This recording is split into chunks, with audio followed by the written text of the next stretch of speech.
So on a daily basis, I'm not drinking high proof stuff. I mean, I love to sip on it. I love to enjoy it. But I typically drink bourbons in the 90 to 100 range as daily drinkers. 101, actually. 90 to 101. Yeah. You love that 101. Yeah. I love that 101.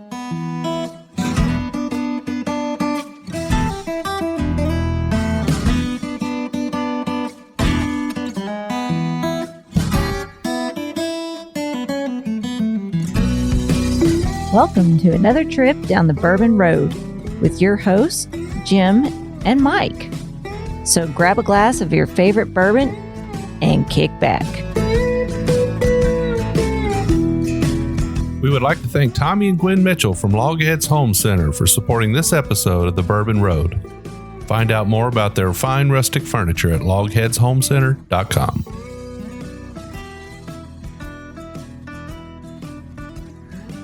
Hello, everybody. I'm Jim Shannon. I'm Mike Hyatt. And this is the Bourbon Road. And tonight, Mike and I are kicking back Mike's house. Yeah. In front of the fire.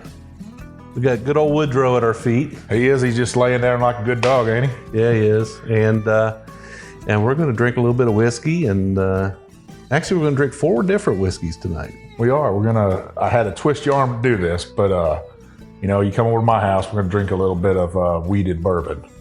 Yeah. So what do you think I got for you? I think you got some Weller, baby. That's right. So tonight we're going to drink all 4 expressions that I have. We got the green label, which is a special reserve. We've got the blue label, which has just come out this past year, right? The full proof, which is a store pick from right down from your house, right? That's right. And then we got the antique, which is nice to have. A little higher proof at 107. Yep. And then we got the 12-year. 12-year. I'm looking forward to all 4 of them, actually. A lot of people might not be able to get these bottles. It's the same way here in Kentucky. Well, you didn't just run right out and buy these. I mean, No. you've been accumulating them over quite some time. It took me almost a year, I think, altogether to get every bottle. I've had several bottles of the Weller Special Reserve over several years. I actually got a store pick Special Reserve with kind of saving that back. I mean, you got that. I think I bought it on my birthday weekend. Yeah. Down at Chuck's there in Bowling Green. But this is what I got. I'm still missing one expression, and I'm not going to rush out and try to buy it. If somebody said, hey, it's right down the road for $500 or $600, I can't do that. Yeah. But if I find it somewhere and it's the right price, I probably will buy it. Yeah. It'll come around sooner or later. Maybe one of our listeners will send you a sample. Maybe. Yeah. Send me a bottle. Well, I don't know. That's asking a lot. Well, maybe Weller will send us a bottle. Maybe they should, right? Yeah, I hope. I'd be the weeded king of Kentucky. Yeah. So what do you know about old Weller here? So it's William LaRue Weller, which is the namesake of one of the Buffalo Trace Antique Collection bottles. Yeah. On these bottles, it's listed as W.L. Weller. But he was a distiller back in the early 1800s. He was born like 1825, right? Yeah, and he went. I guess he was off and when he got back from the war or whatever, he was probably about 24 years old. He started distilling whiskey, and I guess he was the first fella to actually use wheat to make whiskey Instead of rye. And why do you think that would be? Just because of what he had available? It could have been that. I don't know what the real story is behind it, but I think he had an opportunity to make some whiskey with some wheat, and probably by the time he tried it, he was like, "Wow, that's kind of smooth. That's a little bit more delicate and not as spicy." Yeah. And probably thought that it'd be a winner, and it was. I think he was very popular. He used to say, "Honest whiskey at an honest price." He used to have to put a green thumbprint on every barrel head so that people would know it was his, so they wouldn't, they're not getting cheated by. Not getting cheated by people, right? Yeah. Well, if you hear something cracking in the background, that's our fireplace roaring with a wood fire, and Woodrow is definitely now he's really enjoyed himself. He just laid out on the carpet here. So, and we're actually using a different set of mics tonight. We're on lavalier mics, which are basically like the newsmen wear on TV. Just to free up our hands so we can drink this whiskey instead of fighting with a. Yeah, we're doing a little bit of whiskey drinking tonight for sure. Mike, won't you tell everybody a little bit about how it's been going on the Bourbon Roadies? I think we're doing really well. We're almost up to, I think we're right at 75 members in there. People are starting to comment. we got a couple guys that really participate, and I'd like to see the rest of the people in there participate a little bit more. I mean, you've talked about that. A little bit more conversation, more photos.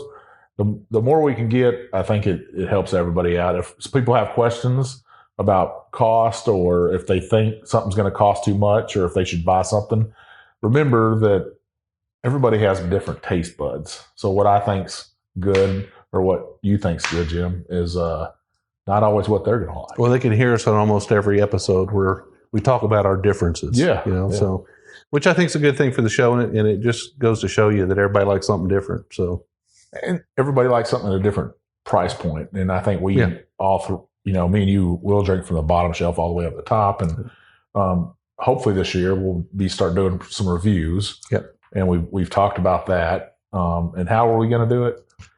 Well, I think that we've decided that, we're not going to give a number score as we review a whiskey. We're just going to talk a little bit about the tasting notes we get. We're probably going to review it over a 3 to 4 day period, and we'll come together and do a review.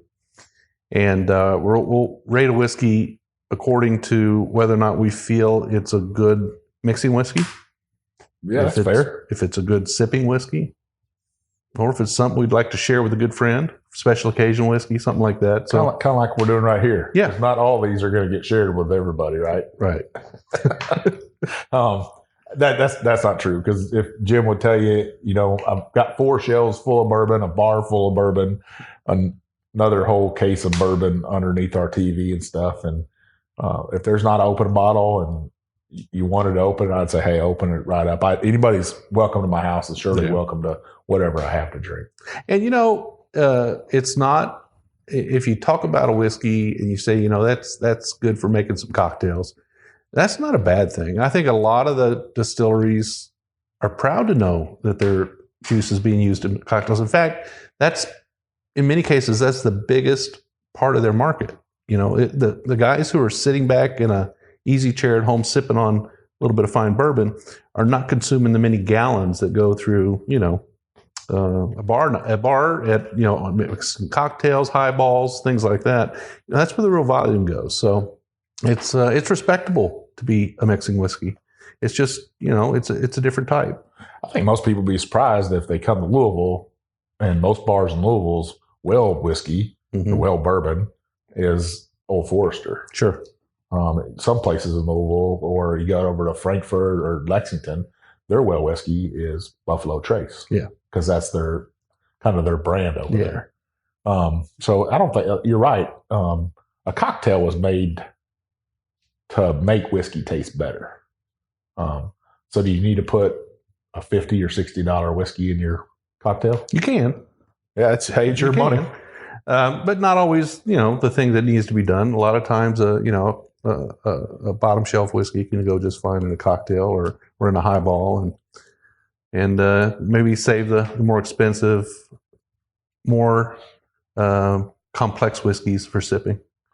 And then the really good bottles, the ones that, quite a fine, something special, those are for sharing, those are for having, with a good friend or at a special occasion or something like that. So every whiskey has its purpose, and I think that's the best way for us to rate them. We're not always going to agree on it. I don't think. Yeah. So I think it would be hard for either one of us to agree completely on something. A lot of times we do. We sit there and say, hey, this is really great bourbon right here. But you're going to get different tasting notes than I get. Sometimes we get the same tasting notes. We're both spot on it. But oftentimes you're a rye guy, I'm a wheated guy. So sometimes a rye is unpleasant to me to where a wheated might be unpleasant to you. You probably think it's too sweet, where I'm like, I got that sweet tooth. I want that sweetness. Well, you know what, Mike? We got a bunch of listeners pounding on the table right now saying, guys, you're supposed to get right to the whiskey. Well, I've been here right with the whiskey. I'm sitting here drinking it the whole time. So this is the special reserve we're sipping on. This is a special reserve, and this is a bottle that can typically be found at what price? I think you can find it $22 to up to $30. Yeah. If you're paying a little bit more than that, I don't think that's a crime. A lot of states might have it at $50. Yeah. And I've seen it as much as $200 a bottle. And it's a solid bourbon, right? It is. I mean, hey, so a lot of people don't know that Pappy's,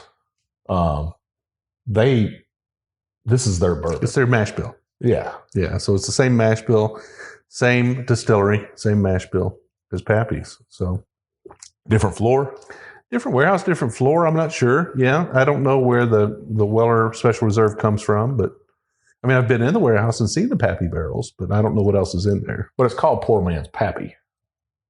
I think Poor Man's Pappy, to the best of my recollection, is a mixture of Weller 12 and Weller 107. I think you take those two in some proportion, and it's supposed to make you a Poor Man's Pappy. Well, I just sit here and think I'm drinking Pappy, and I just close my eyes. All right. Well, I tell you what, that's caramel as the day is long, isn't it? It is. It's A little bit of cola, kind of vanilla Coke, caramel.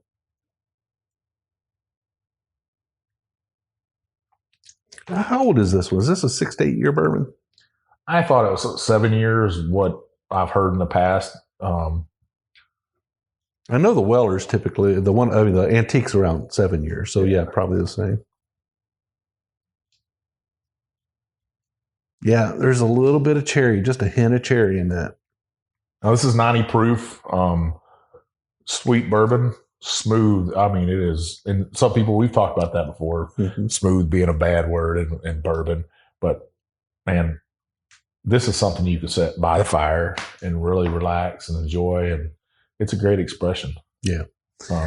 It's so I already took a taste. Cheers, by the way, Mike. Post taste. Cheers. Cheers. It's definitely got that real sweetness up front. You know, that delicate, soft sweetness up front that you get from a weeder. And but you know, surprisingly enough, there's a little bit of spice there. I think that spice comes from the barrel, though, right? Probably. It's this is proof down to 90. It's got still got, if you look at the legs on there, it's still got some great legs for it. The oak influence is on it. I mean, you can definitely tell. Now, if I remember correctly on the Weller 12, and I haven't had that in a minute or two, but that's the master of oak there. But this one's got a little bit of oak on it. Now, when you line these 4 bottles up, as we got them today, this is a little bit lighter to be expected, right, in color. And I think as we go up in proof here, it just probably can get better and better and better. Mm-hmm. Now, this bottle's been open for, I'd say about 4 months, maybe. Yeah. I haven't been drinking on it a whole lot lately. Well, you've been having to taste a lot of other bottles. I have been tasting a lot of other bottles, and I've been trying to polish off a Wilderness Trail bottle up there. I've been a champion of that bourbon, and it's a wheated bourbon. They're sweet mash, and I've been drinking away. There's a lot of other wheated bourbons out there I think people should try. So actually, you probably need to go ahead and finish that wheated bourbon because they've got a 6-year version coming out this year. Don't they? Man, I'm going to be trying to snatch up a bottle as soon as it comes out, right? Yeah. So I guess when we were talking to Pat and Shane over at Wilderness Trail, their goal was to try and hit that 6 to 8 year mark on all their bourbons, and this is a big year for them. Yeah. So does that mean with 2 more years we're going to see an 8 year from them? Either that or their batches that come out will be a kind of a blend of 6 to 8 year bourbons. I'm not sure. I'm not sure what their ultimate plan is, but that's a fine wheated bourbon. Fine wheated bourbon. Yeah. Yeah. There's other companies out there, other distilleries that it seems like everybody's trying to come out with a wheated mash bill, right? Mm-hmm. And if they haven't, I think they will. Heard rumor today that, Bullet might be coming out with a wheated bourbon. And that was kind of surprising. Yeah. Because I don't think at this point it's just a rumor, though. Because I mean, some people may know for a fact, but we don't. We've heard other rumors that other people are coming out with wheated bourbon, and do we know it? Do we see it? I think they would be hard pressed not to come out with a wheated bourbon and catch that part of the market. There's 2 categories that are, well, I don't know if you'd call a wheated bourbon a category, but certainly a rye is a category, and rye's, everybody's starting to come out with ryes, right? Rye whiskey. That's right. So I think it would be it would behove somebody. That's out to our Bourbon Lens buddies there. it would behoove them to have a wheated whiskey as well, because it's gaining in popularity, no doubt about it. I just think it's a little bit smoother drinking. There's great other ones out there. We just finished up an episode with Bluegrass Distillers, and man, they had some great whiskey there, right? Yeah, they did.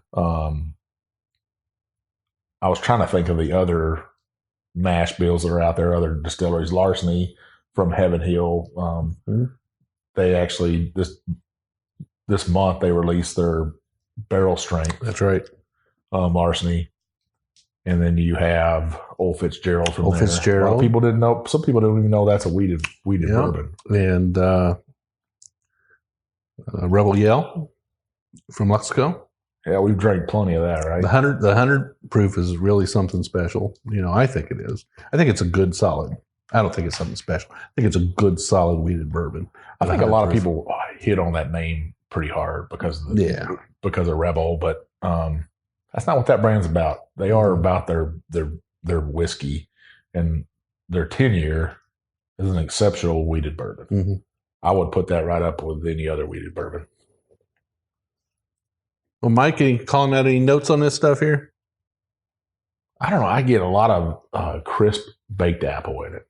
Yeah, I get a fruit. It's it could be an apple. I got a little bit, a hint of cherry, but I typically get more cherry out of the 107, the antique. Now none of these are store picks except the full proof, right?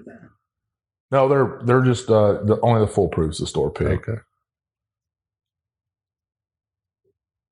I think some people, they're out there searching for it, and they're shocked at those prices of what these would cost them. I don't know, I might have a couple $100 in these 4 bottles right here. And that's because I like the bourbon. I love Weller. I love how they taste. I want every expression. If I could stockpile it away, I probably would. I'm not going to sell my bourbon to anybody else. Yeah. It's for me, or if I think of the roadies or our people that like our Facebook page or people that like our Instagram page think these two guys are stockpiling whiskey away. That's not true at all. Well, to be fair, when I heard that the Heaven Hill 6-year bottle and bond was going to be disappearing, I put 2 cases in my cabinet. But that's not to sell to anybody. It's not to sell. That's to drink. I love that bourbon. Yeah. I always have loved it, and I didn't want it to go away so fast. I wanted to ease myself out. And when the price on Henry McKenna started climbing, I grabbed a case and put it in my cellar. So I do that from time to time when I'm scared I'm not going to be able to get something that I really want to have on hand. But it's certainly not to sell it, not to trade it. Now, this Weller Special Reserve, I think I have 5-6 bottles stashed away, and that's because that's Mike Hyatt's house bourbon. Yeah, that's where I'm going. So, what are we going to do this year, Jim? We got some stuff we're going to do. What are we going to do special? Well, you mentioned that we're going to start doing some reviews. Yep. So we'll do reviews on our blog. We're primarily going to focus on bourbons that we have on the show. So, we're hopefully going to have an opportunity to introduce some bourbons that other people haven't tried yet. We'll do a review of them. We'll have them on the show. Sometimes we'll talk to the master distillers. We'll also release some video reviews on Instagram and on YouTube. We haven't been giving YouTube a lot of love. We're an audio podcast, and all of our podcasts do make it to YouTube, but there's no video there. Every now and then, I think we need to make sure a little video gets to YouTube. Audio and video podcast reviews, as well as written reviews on the blog. I think another thing that we want to do this year is we want to get some listeners on the show. I think that'd be great. We live on the Bourbon Trail. We're here. Yeah. A good majority of our listeners are coming this way, not every year, but from time to time to visit the trail and tour some distilleries. I just think it'd be great for us to meet up with some of them sometime and bring them out here to the house and show them a good time. Let them drink on our bourbon a little bit. Or meet up at the Silver Dollar, and do that. So, yeah, I definitely think it's a good idea to start building that community a little bit more. So we're putting out an article too about the Bourbon Trail restaurants and bourbon bars to tour, right? Right. Something besides the distilleries that if you're out on the Bourbon Trail and you want to get a bite to eat, or if you just want to have a drink, it'd be a good place to do. We're also going to have some stuff that people can buy this year, right? That's right. So our Glencairns are in production. So we should have those here pretty soon.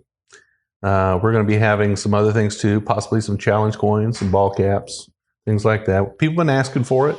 And, it's something that we kind of put off doing for a while, but I think it's probably time we do. So yeah, we'll have some, and those aren't just for selling too. They're for giveaways, and certainly they're for us to take to our interviews, and we'll definitely be having some giveaways this year. Yep. And watch for those on Instagram, watch for them on Facebook. I'll put those up, and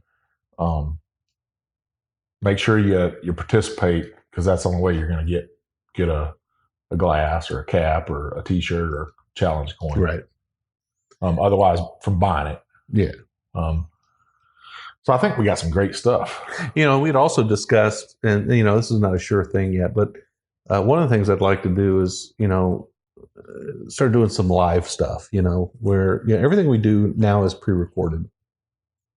But I think maybe this is a year for a few live events, and primarily just for our listeners, the ones that are in the Bourbon Roadies and those who are, following us on a regular basis, to have some, video conferencing events where we do some whiskey tastings and kind of a gathering around the bonfire kind of thing. Yeah. We're going to do a whiskey tasting, couple whiskey tastings this year, bourbon tastings with us. And, that'll be a class we put on, whiskey tasting class.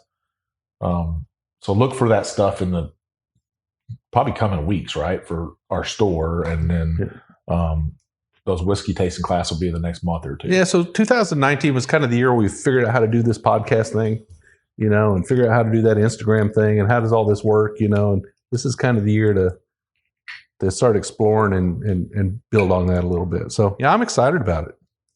What are you pouring there, Mike? Well, I empty my glass a little quicker than most. I got the Weller 12 out. Now, this is something that's hard to find. Yeah, it is. It is not easy to find. I don't have a bottle. And that's surprising. Yeah, to me. Yeah.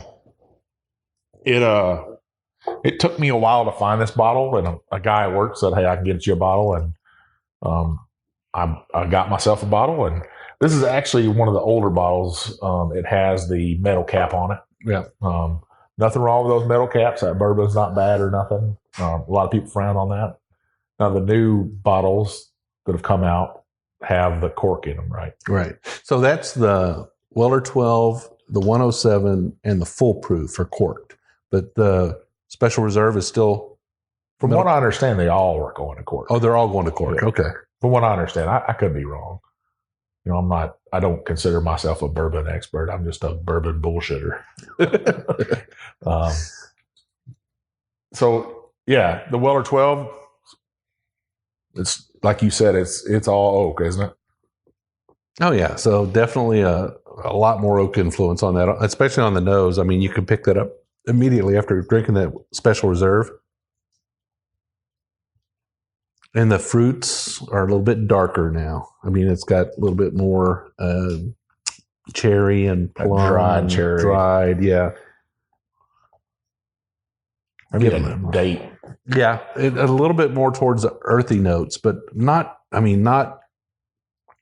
mushroom earthy, but a little bit more, dried fruit. Now, what would somebody pay for in a bar to taste this if it's on the shelf? I guess it depends on the bar. I mean, I've seen it for, $20 for a pour, $15 to $20. That's a pretty good price for a pour of this, I think. Yeah. So if you haven't had it and you go to a bar, I would suggest that you go ahead and pull out that 20 spot and get yourself a pour of this. It is a bourbon to drink neat. Yep. I can remember It was probably, I don't know the year, 2012, maybe 8 years ago. I was at the liquor store, and I just went in to get probably my good old wild turkey or something. I don't know, and the fellow that was working behind the counter said, "Have you ever had Weller 12?" And I said, "Nope, I don't think so. I don't remember having Weller 12." And he said, "Well, you should try a bottle of it." And I think it was $40 or $30 or whatever it was, I don't know, whatever the price was. And I bought a bottle of it, and I took it home, and I sipped on it for a little bit, and I thought, man, this is some fine stuff, really good. So I had a couple friends come over, and they tried it, and they liked it. And I called the fellow back up and asked him any more. He said he had a case. I said, "I'll take it." And I bought a case. So, and I split it with one of my friends. And we drank that over the course of the next year, and never thought anything of it. Now you can't even touch it. You can't even get your hands on it. I think that was back when it had didn't have like a raised, like letters on it or something. I can't remember. They're still kind of raised. If you feel these bottles, it's still kind of raised on there and stuff. I don't know. This is some fine bourbon, that's for sure. Yeah, when you sip on this one, it's a different world than that Special Reserve. I wouldn't call it, it's not an everyday bourbon. It's something that I pull out for special occasions. And it's up on my shelf. Yeah. I have no doubt about that. It's just something I'd love to have. I looked for a bottle, and I'd tasted it before, and I was like, wow, this is some amazing bourbon right here. I definitely have to have a bottle of it. There's something special that happens to a bourbon in that 8 to 12 year range. It's different. I mean, it's definitely different. I think that bourbons go through kind of seasons in their life, and we've had plenty of 2-year-old bourbons, you and I. And you can taste the youth in them. You can taste that green and brittleness to them, and then that corn sweetness, and that kind of disappears over the next 2 years. It just kind of subsides and goes away. They hit that 4-year mark, and they just become a different liquid. And over the course of the next 4 years, it just continues to grow and age and become better. And it's pretty impressive to watch a bourbon age and grow. And we're getting to see that with like the Wilderness Trail. Yeah, their bourbon is just going to get. Yeah. I think it'll be phenomenal here in a couple of years. Well, Jim, let's keep sipping on this. Yep. We're probably right around the break time right here. Woodrow, I think he decided he's ready for us to take a break. He wanted to be on microphone. He's up there sniffing your mic. So we don't have headphones on. We can't hear it, but I imagine it's doing it. But I tell you what, there's not a better place to drink a glass of bourbon than sit right here in front of this fire with this dog. That's right. I mean, it's pretty relaxed. And when people hear us say that, it's not something I'm just saying to say. It's something I truly do. 2 big leather chairs here with some bourbon and my wife and my dog. That's a better or a good friend like Jim. Yep. I appreciate that.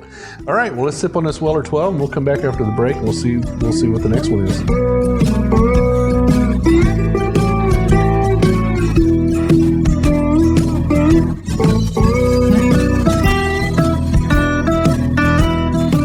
We would like to thank Tommy and Gwen Mitchell from Logheads Home Center for supporting this episode of The Bourbon Road. Logheads Home Center, nestled in the hills of Kentucky, is an industry leader in building handcrafted rustic furniture. Family owned and operated, they take pride in offering only the very best for their customers. The Logheads, and that's what they like to call themselves, are skilled woodcrafters who are passionate about creating rustic furniture for people who appreciate the beauty of natural wood. Owners Tommy and Gwen don't just sell the rustic lifestyle, they live it. And you can be sure that Logheads furniture will always be handcrafted in Kentucky by artisans who embrace the simple way of life. Logheads rustic furniture is made from northern white cedar, a sustainable wood that's naturally rot and termite resistant. Its beauty and quality will add warmth to your earthy lifestyle for generations to come. Be sure to check out everything they have to offer at logheadshomecenter.com. And while you're at it, give Tommy and Gwen a shout on Facebook or Instagram at Logheads Home Center.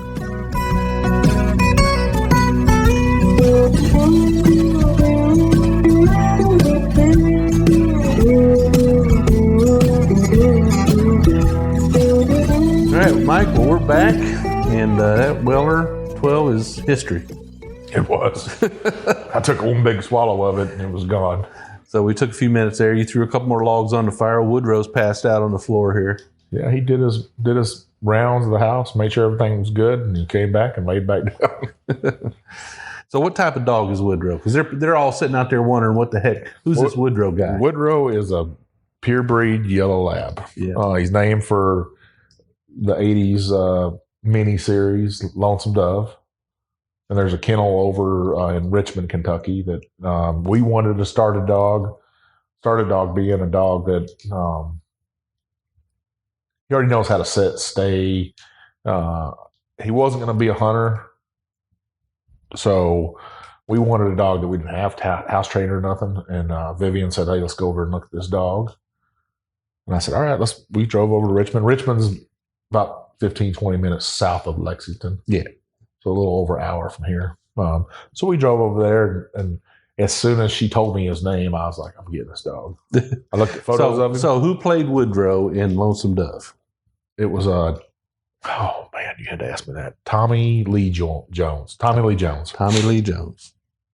So Tommy Lee Jones played Woodrow McCall in Lonesome Dove, and Robert Duvall played Augustus McCreed in Lonesome Dove. And Robert Duvall, you say now Woodrow? So Woodrow here, he lives on our farm. He swims in the creek, swims in the pond. He's definitely a farm dog. He rides on my tractor with me. He rides on my lawnmower and stuff with me. He stays with me pretty much. If he could, I'm pretty positive he would stay with me. I think he heard you mention his name because he sat up there and I laid back down again. All right. So what do we got in our glass here? We got the Weller Antique. This is Weller 107. 107. Or what's the abbreviation for it? OWA? OWA. Yep. Old Weller Antique. Yep. Does it still say, it don't say Old Weller on it anymore? It doesn't. It just says Weller. It's got the W on there. And this is actually a cork one. This was a new one. I got this from making a relationship with a store owner or a store manager. Mm-hmm. He texted me one day and said, I got some bottle of antique for you. Do you want it? And I said, yep. So I went in there and he had 2 bottles for me saved back behind. And I'd say that to everybody is if you really do want the good bourbon, no matter what state you live in, build that relationship. It might take you 6 months. It might take you a year. It might take you longer than that. Because they got the bourbons in the back. They got them under the counter, and they're only bringing them out for the people who are loyal to them. Yeah. Some store owners do it differently. They do a point system or loyalty card or, the stores I go to don't do that. And I've built relationships with 3 or 4 stores, and you have too, where you can go in there and they know who you are. And it is nice to be on a podcast and talk about bourbon and stuff so they know who you are. Right. And I did a couple of videos guys have seen. Somebody mentioned today on Facebook, they were like, you need to share some of that. What do they call it? They call this, what do they say whenever you get benefits from people, like companies and stuff? I don't know. I don't know what you're trying to get at. Like free, a lot of people thought this is free bourbon that we're drinking tonight. Oh, I will tell you, none of this bourbon I'm drinking tonight or Jim's drinking tonight has been free or given to us. Yeah, and I don't think it matters who you are. I think I heard old Mr. Fred Minnick say on one of his shows here recently that he spends between $10,000 and $20,000 a year on bourbon. So we might get samples from distilleries. We might get a few bottles in the mail, and for this, that, and the other. But for the most part, we're buying our bourbon. Really good bourbon. You're gonna have to. You are. Nobody's giving us Pappy. Yeah, that's for sure. Now, Pappy wants to do an interview with us. Yeah, and bring some bourbon. Yeah. I'm down for that. Are you down for that? He'll probably say, go buy a bottle. When you got to give me a call, I'll come over and we'll do the interview. All right. So 107 proof. This is about a 7-year-old bourbon. It is, enters the barrel at 114 and gets proofed down to 107 before it goes in the bottle. Right? Yeah. And yeah, it's one of the things that's kind of a signature. Now, I actually had a little bit of 107 before I came over here tonight. Did you? I pulled out my silver dollar pick 107. And how was that? It's good. A little more cherry than this one. The one from Silver Dollar is a little more like cherry Coke, for me. But that pick is a single barrel. That's a single barrel. So we'll talk about that in a minute. Single barrels. Yeah, this a little bit more alcohol in there, I guess, maybe because of the higher proof. Yeah. Yeah. I mean, 107 Antique definitely says hello when it hits your tongue. There's no doubt about Now it. let's talk about nosing, because I see some guys, they'll bury their nose in there. I don't do it that way. I don't nose a bourbon that way. And when I'm saying nosing, I'm talking about how you smell it and stuff. I see guys bury their nose in there and hold it in there. I don't know how they do it, because if I do that, it burns my nose. Yeah. No, I mean, if you exhale first, it might clear the glass of all that ethanol. Yeah. But yeah, I don't want to stick my nose way down in there. So we're only nosing for a second or two to get just to get that good whiff of it. See if you can get that sensory, that smell that maybe I thought that you smelled some cedar. Yeah. In a horse barn. Not here. Not this. Yeah. It definitely doesn't have any cedar in it. But to bring back that memory of something you smelled and stuff. I don't think this has as good legs as the Special Reserve of the 12-year. I don't know why, but Well, some people like the 107 better than the 12, and some like the 12 better than the 107. They're both excellent bourbons. Personally, I think I lean towards the Weller 12. I like a little bit more age on it. But I used to feel like the 107 kind of had my pick, had my vote, but I was drinking primarily single barrels of 107. was that because it's maybe higher proof? Yeah, I think it's because when I was able to get a bottle of 107, it was usually a single barrel, a store pick. And a lot of times those are special. Sure. And, just drinking just a run of the mill, batch of 107, it's not quite up to 112, the Weller 12 standard. Now, for our bourbon curious listeners, our guys and gals that are brand new to bourbon and they're just trying to figure stuff out, and they're looking at me and you and saying, or listening to me and you saying, hey, tell us what a store pick is, Jim. Well, I mean, most of the distilleries have barrel programs. And a barrel program is an opportunity for a retailer to come in, bring their staff, bring maybe a few customers with them, and taste through some barrels at the distillery, narrow down their choices to a single barrel, and then have that barrel bottled and sent back to the store in cases. And that's across the United States. Yeah. So everybody's doing it. I mean, it doesn't matter where you're from. You can do store picks. And we get a little bit, well, I say a little bit. I'll say a lot more here in Kentucky. Well, I mean, a lot of the picks are done here in Kentucky, but there's really a couple of ways to do a barrel pick. One of the ways is, as I just mentioned, you get you and your crew and you drive down to the distillery. And you go in and they'll take you on a tour. And then when the tour's over, they'll take you to wherever they're setting up the barrels for you to taste. And you'll taste through some barrels until you make your choice. Sometimes some distilleries will let you choose from 3 or 4 barrels. Some distilleries, like in the case of going to Wild Turkey and picking a barrel Russell's, you can go through 8, 10, 12 barrels. It's a long day. But there are always the option, though, that you can have them send you samples in the mail, and then you can pick your barrels back at home. So if you're from California, Oregon, and it's just not feasible for you to drive to Kentucky, you could certainly have samples sent to yourself, or you can send a proxy to the distillery to pick for you.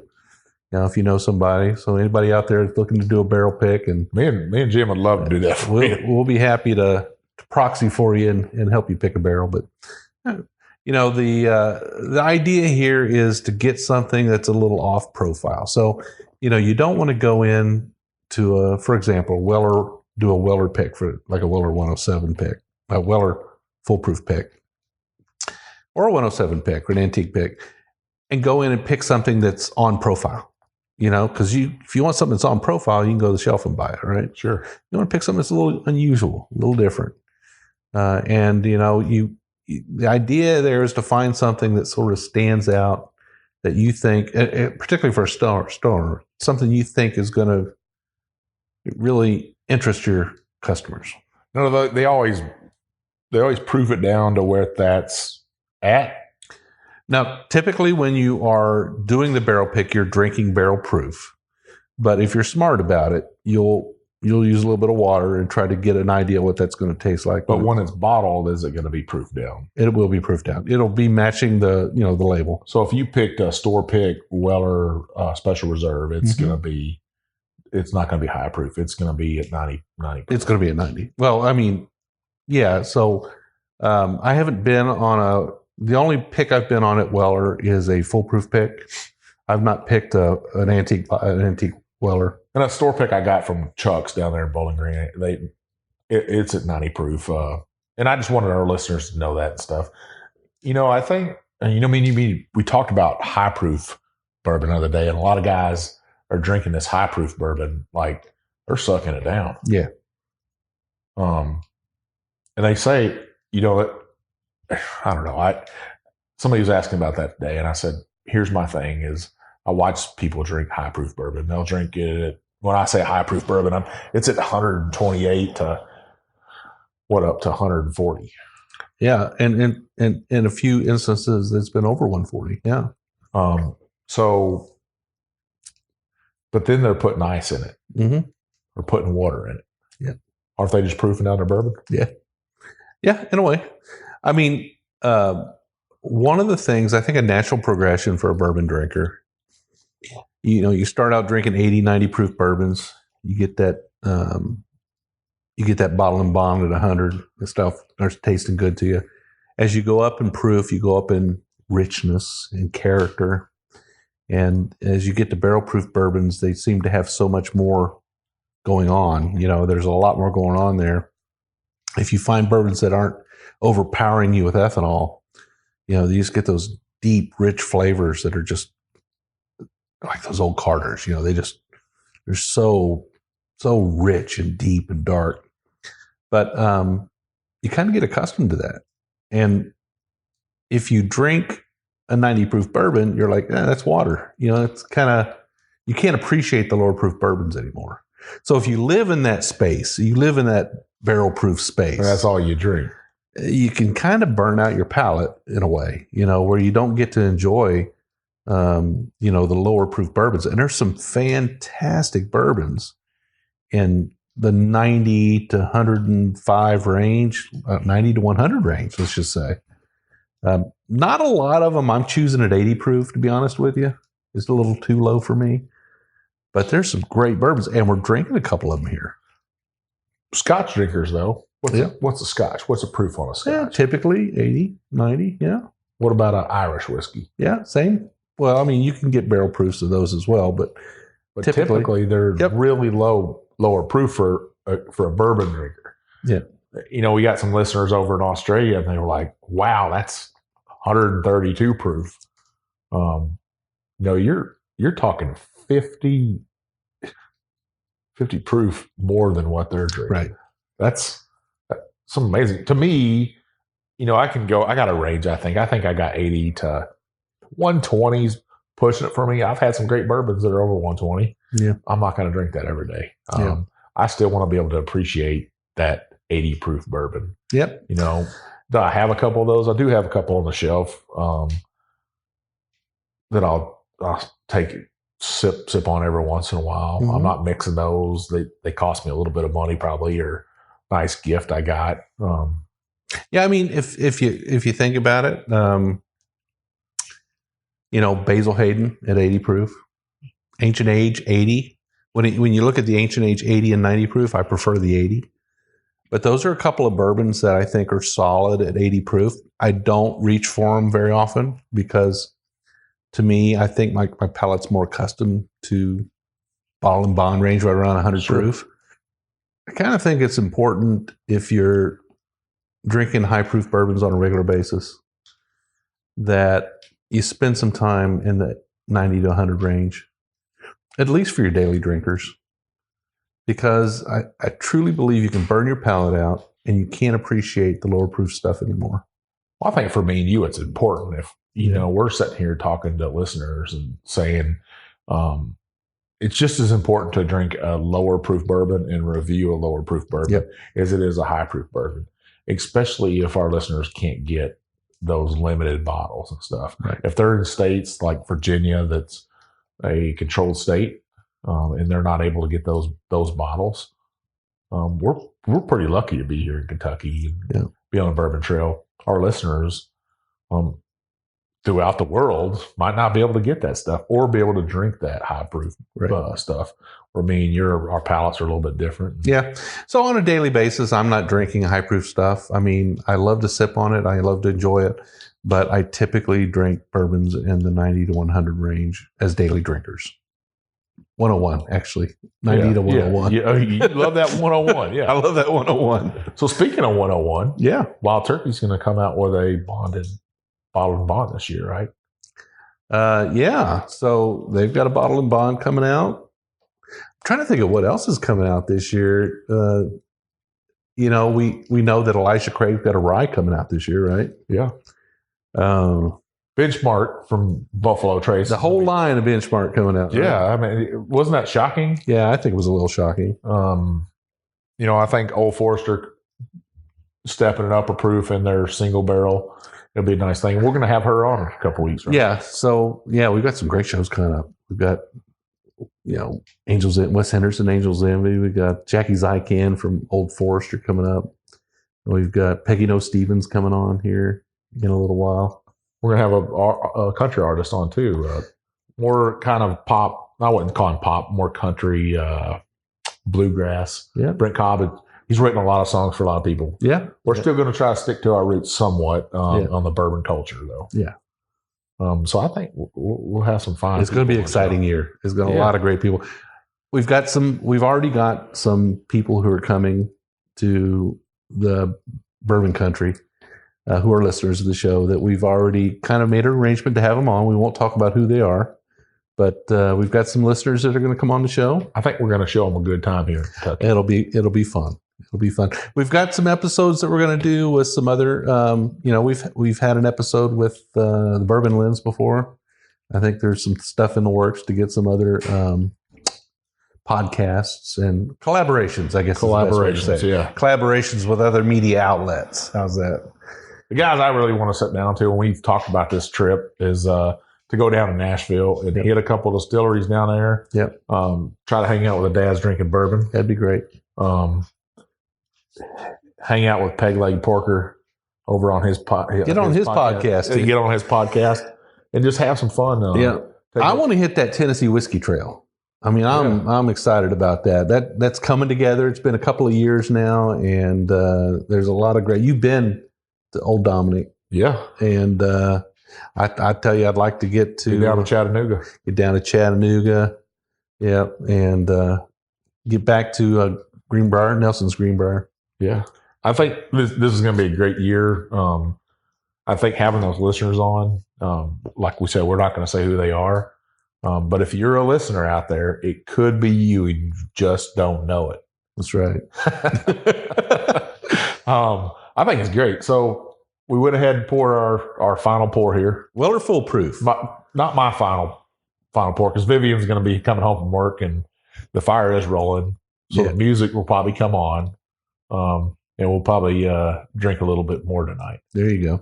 So this is Weller Full Proof. It's 114 proof, and kind of the idea here is when they're making Weller, when they come off the still, they proof it to 114 before they put it in the barrel. And so when they call full proof, they mean the proof at which it entered the barrel as White Dog. Now this is a store pick, though. This is a store pick. There's only so many of those. How many bottles were in this one? I don't know for sure. Around 200. Yeah, probably less because it is, a higher proof. So there'll be fewer bottles. I think probably more like 160-ish, I would guess. This was a 7-year-old bourbon. I was there on the pick. We got to select from 4 different barrels, and it was easy to throw one away. When you're a lot of times that's true. There's usually one barrel that's easy to say, yeah, that's not the one. Then there's a couple that are kind of in the middle, and there's one maybe that stands out.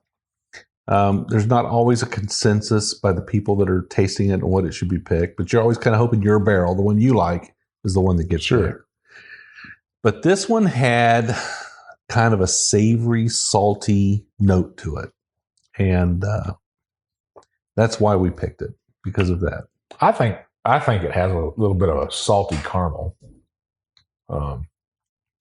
Now, when I picked this bottle up from the store, which is Liquor Outlet there in Simpsonville, the sticker wasn't on it. Yeah.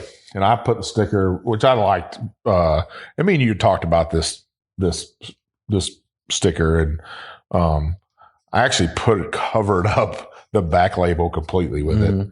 And I kind of like that. I wish it would have been a little bit bigger, I guess. Yeah. To cover it fully. Well, the label had to be created on this, and kudos go out to Jason C. at the Mash and Drum. Mash and Drum. He designed the label for this. He was on the pick as well, and he designed the label for this, and he came up with the name for the bottle. And everybody probably saw this on our Instagram and our Facebook lately. Yeah. And I put it with my shadow box, my sea chest, as a photo and stuff. So you've seen this while we're drinking. Called the Kraken. And it's not something that I didn't open. I opened it right away and wanted to try it. So for people out there that think that we're collecting bottles or it's some pretty bourbon sitting on the shelf, definitely not at my house, and I'll 100% tell you, not at Jim's house. If it's there, we can open it, we can drink it, and I believe the same way. Everybody should be that. It shouldn't sit on the shelf for 50 years and just be a collector's item. But at the end of the day, your bourbon, your bourbon, your way. That's right. It's your bourbon road, and so that's another thing I'd like to say about our social media.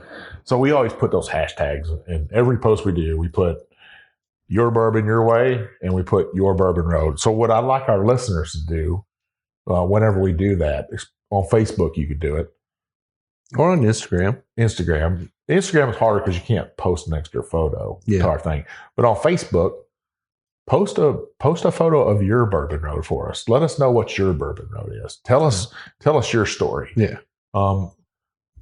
We want everybody to be included in our group. Yeah. So, yeah. We had a discussion about store picks and single barrels, and I'm kind of harsh on that. Whenever you're doing a store pick with a single barrel, now you guys on this pick also pick a Blanton's. Picked a Blanton's on the same day. Well, actually, we did pick a Blanton's on the same day, but something went wrong, and they didn't have the barrel ready for us for the pick, so they had to send the bottles out to the store. And then we went back and tasted them at the store. So that happens sometimes. I mean, things don't work out the way they should. And the distillery does the best to make it work. Do what they can. Yeah. So my thing is why would I buy a store picked single barrel? Because if a Blanton's is already single barrel, right? Blanton's is a single barrel already. Yep. So what makes it different? Because you're the guy trying it, right? And it's sitting right next to, let's say you pick the barrel right next to the bottle that I got from the barrel. Yeah. Does that make sense to you? It does. I like to think that the people at the distillery who are selecting the barrels for the barrel program are taking a little extra care in making sure that the barrels that are presented to people when they come in are a little special. Okay. They're a little off profile. They've got some notes that make them unique so that when you do have an opportunity to go pick a barrel, you get one that's not like that everyday bottle that's on the shelf. Sure. So, Blanton's, they're single barrels, but I would say that when they get a few that are a little, I would hope anyway, if they get a few that are a little extra special, they get put in the barrel program. That makes sense to me. I don't know. had a chance to buy one of the Blanton bottles over there, and I said I'll just pass it up. Maybe it was the price point on it. I'm not sure what was going through my mind that day. I just don't know if I could pull myself. If I saw a store pick Eagle Rare, I don't think I would buy it, even though technically they're not a single barrel some of them anymore. are pretty darn good, though. I mean, but sometimes you get a bottle off the shelf that's pretty amazing too. I mean, you drank a pretty special bottle on episode. Yeah. I thought it was pretty special. Yeah, I mean, I've had a silver dollar pick on Eagle Rare that was just knocked my socks off. But by the same token, I've had one right off the shelf that wasn't a pick that was unique enough, and so now this pick right here, it does have that saltiness to it from sea. We're two old sailors here sitting drinking salty bourbon. When I posted this today, because the nickname on this, I guess I'd call it a nickname, is the Kraken. Yep. So it's got an octopus on it. It's not rum. It's definitely not a rum. It's not rum. Some people saw that picture, they thought it was rum, right? It's not rum. It's definitely a bourbon. We wouldn't be sitting here drinking rum, I don't think, on our podcast. This we probably will be drinking some rum though pretty shortly here. We're going on vacation together. I'm going to Mexico. Vivian and Mel are taking us to Mexico. Is that correct? They're taking us? They do. Yeah, I think so. We got to take one bottle of bourbon with us. What's it going to be? I don't know. We're gonna have to. That's gonna be a debate of what makes it in the suitcase. Maybe our listeners will let us know what we should take to Mexico. Hey, hit us up on Facebook in the Roadies. Ask to be a member of the Roadies, and we'll do a poll on there. We'll list out. Let's say we'll list out 5 or 6 bourbons, 3 bourbons each. Yeah, and we'll let our listeners pick our bottle of bourbon that we'll take to Mexico with us. And Scott, it can't be JTS Brown. Yeah, Scott, you can't vote. Scott's our buddy from the Bourbon Lens. Scott, you can't say JTS Brown. It's not going to be, we're going to pick our 3 bottles that we want to take. And then you'll vote.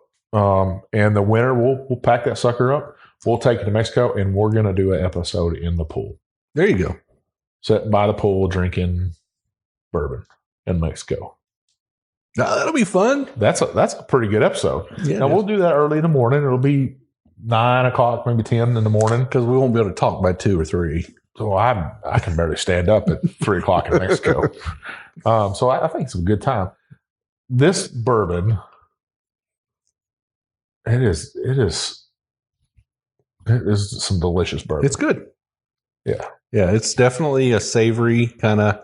Yeah, this would go good. If I had to pair this, I would pair this with a big prime rib. That sounds pretty good. Now, we had some good prime rib the other night. Yeah. And where did we eat at the other night? The Bell House. The Bell House here in Shelbyville, Kentucky. Yep. Great place to eat some great prime rib. Every night they have prime rib. I think they do. Yeah. Yeah. I actually had crusted cod loin there, and it was really it was excellent. Vivian, she ate the prime rib, and I was kind of jealous of her. It come out perfect. Now you had shrimp and grits. Though. I had shrimp and grits. I usually get shrimp and grits when I go out. I just love it. If they got it on the menu, because I'm all about the grits. I mean, I love shrimp. Don't get me wrong, but I'm all about the grits. You know, grits can be done really good. Sure, and they did it right there. 2 places in our general vicinity here that do great shrimp and grits. One is the Bell House, but they're far surpassed by the Old Stone Inn. I think their shrimp and grits is just amazing. Now, me and Viv over by Westport Whiskey and Wine, if people are on the Bourbon Trail and they're like, oh, I'm going to Louisville, Kentucky, and I've heard about this Westport Whiskey and Wine. It's off Westport Road there in the Westport Villages. Me and Viv, we actually went in there that night, and I bought a bottle of wine in there to make some uso buco out of venison. So I'm buying that wine, but we actually went to dinner at Steak and Bourbon. I've heard of there. Haven't been there. Heard of the place. Oh my gosh, what an excellent! I had the cowboy ribeye. Yeah, and everybody's eyes was on my steak when it came out. Now that thing was a 32 ounce cowboy ribeye, big old bone on it and stuff. Now I'm a big man, and I had my doubts about eating that whole thing, but I got it down. And we actually, I didn't drink bourbon to eat that night. They have a bourbon punch there. Yeah. And, I had 4 or 5 of those, and by the end of dinner, I was feeling pretty good. Well, Mike, it's Weller Wednesday. we've done the walk. We've walked our way from Weller Special Reserve through Weller 12, Weller Antique 107. Now we're on the Full Proof. What are you choosing for the night's pick here?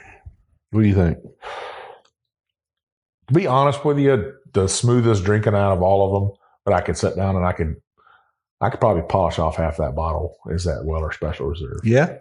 I love that bourbon. A lot of people think I'm kidding with them when I say, they'll ask me what, both of us get a lot of people asking us, what's your favorite bourbon? Yeah. And every time I say Weller Special Reserve. Yeah. But this Full Proof is a pretty special bottle. Yeah, because both the Full Proof and the now the Full Proof brings a little bit of spice in the form of ethanol, right? Yep. A little bit more bite from the ethanol. The Weller 12 brings it in from a little more barrel spice, right? And you like a little bit sweeter, smoother kind of I like softer bourbons. I like all four of them. I sit down. I think I could drink a glass of this, this Full Proof, and I'll be just fine. But if I'm going to sip on it all night long, I'm going to stick with that Weller Special Reserve. All right. I think it's a beautiful. What about you? For me, probably the Weller 12. I like that age on it. I like that, that deeper, richer, oakier flavor that you get from Weller 12. Now, the Weller Full Proof is delicious. Don't get me wrong. I mean, that is a very unique, salty note on that, and I like that a lot. I mean, I could sit down and drink that whole half of that bottle of that Weller 12, no problem, too. It's still 90 proof. It's not going to be burning. It's a little older. Those are hard to compare between the two. Yep. They're both beautiful expressions. I think the Full Proof and the Antique are something you pull every once in a while and you visit it. And, Weller Special Reserves every night drinker, though. $22 a bottle. Yep. When you can find it. When you can find it. And, right. Me and you're lucky to live in bourbon country. Yeah, that's right. All right. So, Mike, to our listeners, come on Facebook to the Bourbon Road. Look at our group. We got a special closed group called the Bourbon Roadies. Request to join. 3 quick questions. They're simple, right? Yeah. Are you old enough to drink? Yeah. Do you know what you're getting into here? Yeah. Basically. And we don't do politics in there. We don't talk about sports. You want to talk about bourbon? Nobody's going to bash you in there or anything or bash what you like to drink. There's only 2 admin people in there, and I think there will always be just 2 admin people. It's me and Jim. And if we feel like somebody's doing that, out they go. But if you want to get involved with some of our upcoming stuff, like our giveaways, and you want to get involved with our live bourbon nights that we're going to have, you need to be part of the Roadies. So come in, part of the Roadies, definitely, and we'll see what's going on. Follow us on Facebook. Ask your entire friends list to follow us on Instagram and on Facebook. The more followers we have, the more listeners we have, the more likes we have on Facebook on our page, the more doors we can open up to, and the better our episodes can be. We want to walk into every door that we could possibly get open to us. Yep. And when those doors open up to us, like I said this past week, we will sit down and make ourselves at home, and we're going to ask you some questions. Absolutely. Mike, I appreciate you hosting tonight. Yeah. It was a blast. Cheers. Woodrow. Cheers, Woodrow. Thank you for being such a good dog. And, we'll see everybody down the road. See you down the Bourbon Road. All right.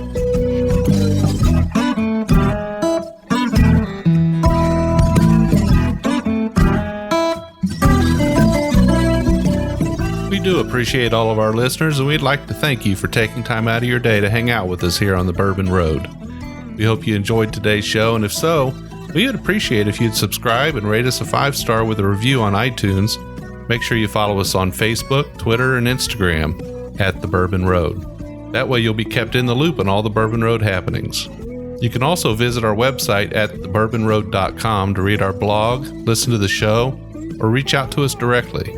We always welcome comments or suggestions, and if you have an idea for a particular guest or topic, be sure to let us know. And again, thanks for hanging out with us.